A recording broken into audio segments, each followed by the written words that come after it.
आज या ठिकाणी हॉस्पिटल यशोदा हॉस्पिटल या ठिकाणी मला काही पेशंटच्या नातेवाईकाचा फोन आला आणि तातडीने मी इथं हॉस्पिटलला आलो.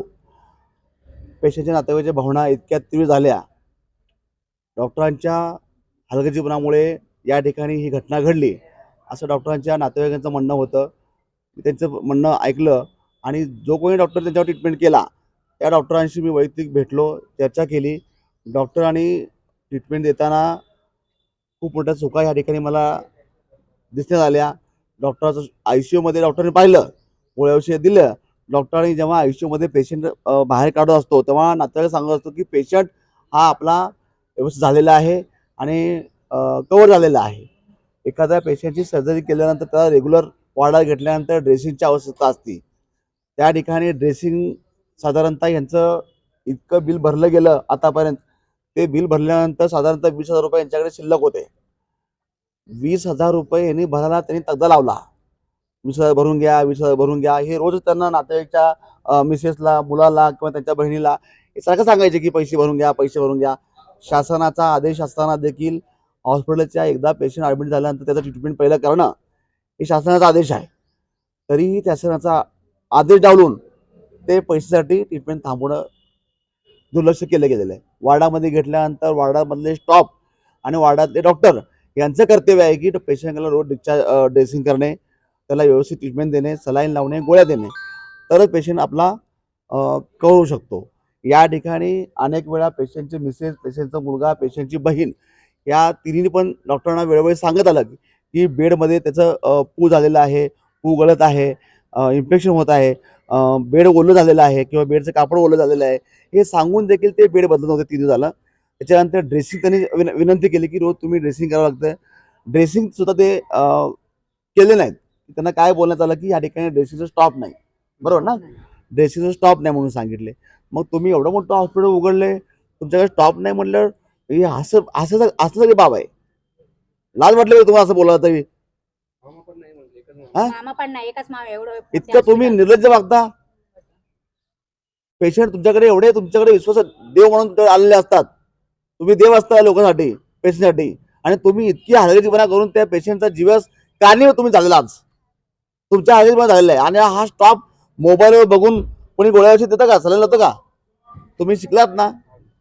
तुम्ही डिग्र्या घेतलेलात. तुम्ही डिग्र्या घेतलेला असताना या ठिकाणी तुम्हाला औषध गोळ्या देण्यासाठी तुम्हाला गुगल सर्च करावा लागतो. ही पण लाजिरवाणी बाब आहे.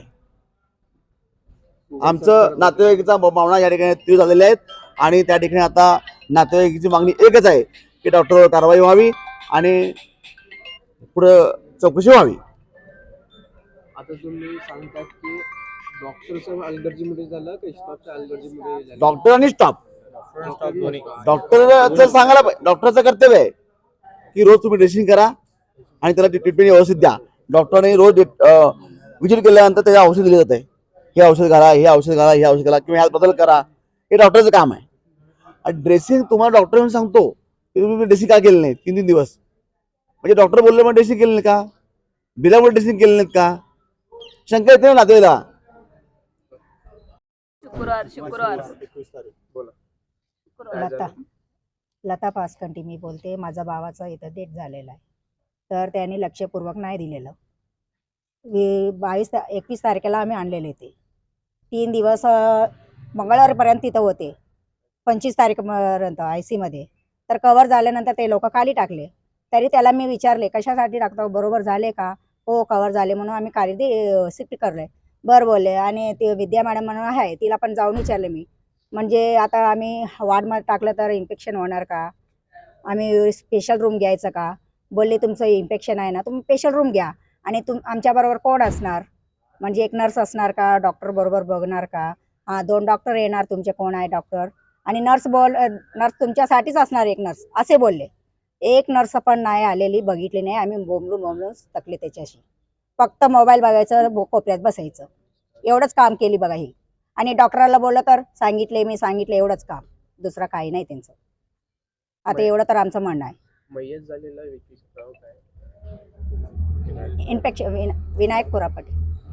आता तुम्ही कशापुढे सांगतात, कशावरून सांगतात की डॉक्टरच्या अलगर्जीमुळे ही डेथ झालेली आहे? ड्रेसिंग नाही झालेलं. व्यवस्थित 3 दिवस नाही केलेलं ते. माझ्या वडिलांना 30 तारखेला इथं ॲडमिट केलं होतं. BP लो आणि इन्फेक्शन झालं होतं म्हणून पायाला. ठीक आहे, त्यांनी ICU मध्ये ठेवलं 4 दिवस, ते झालं रिकव्हरी. खाली घेऊन गेले ते सेपरेट रूममध्येच घेऊन गेले ते. तिथं आहे नर्स, ते नर्सला सीधा सलाईन लावता आलं नाही आणि ते सलाईनमध्ये पण ते जे सिरिंज द्यायचे ते त्यांनी गुगल करून लावत होते. गुगल करून लावले आणि ते त्यांनी ब्लड आलं ते सलाईनमधून, त्यांनी ते पण लक्ष दिलं नाही. आणि ड्रेसिंग केलं 3 दिवस आणि ड्रेसिंग डेली कंपल्सरी होतं. ड्रेसिंग कुठं करायचं तेच मेन इन्फेक्शनचं स्पॉट होतं. इन्फेक्शनच्या स्पॉटच्या जागी डेली ड्रेसिंग पाहिजे होतं मला डॉक्टर, पण यांनी कोण पण केले नाहीत. यांच्या मागं लागलो. यांचं रिझन हे आहे की ड्रेसिंग टीमवाले कॉल उचलले नाहीत. हे व्हॅलिड रिझन आहे का आम्ही डॉक्टरला विचारलो. डॉक्टर पण शांत बसले. डॉक्टर आम्हाला काय पण उत्तर दिलं नाहीत. आता डॉक्टर काय सांगतात आता? डॉक्टर काय पण बोलायला तयार नाही. डॉक्टर आज जाऊन बसले तर